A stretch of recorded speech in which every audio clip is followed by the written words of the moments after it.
Lors d'une demande de subvention, les services de la ville demandent aux associations de fournir leur statut, la composition du bureau et du conseil d'administration, le compte-rendu de l'Assemblée générale, le compte de résultat et le bilan financier. Pour chaque euro de subvention que nous votons en Assemblée, votre majorité possède l'ensemble de ces documents pour prendre sa décision. Or, vous ne nous fournissez pas ces documents en amont des conseils.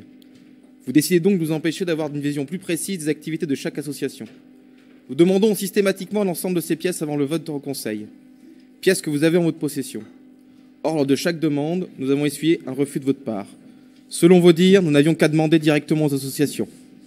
Le doute s'est alors insinué dans nos esprits.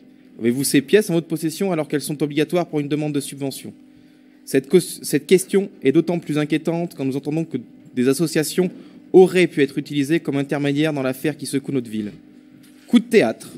À la veille de ce conseil municipal, suite à nos saisines de la commission d'accès aux documents administratifs et à la veille d'un éventuel recours au tribunal administratif, vous nous avez promis pour les prochains jours l'ensemble des documents demandés.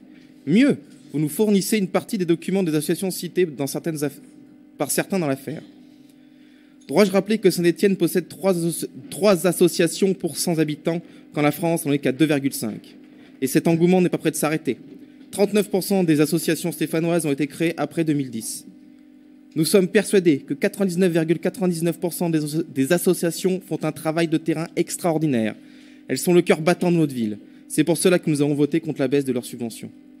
Mais depuis l'éclatement de l'affaire, nous avons entendu avec amertume que des personnalités publiques utiliseraient des associations à des fins personnelles. La confiance est rompue.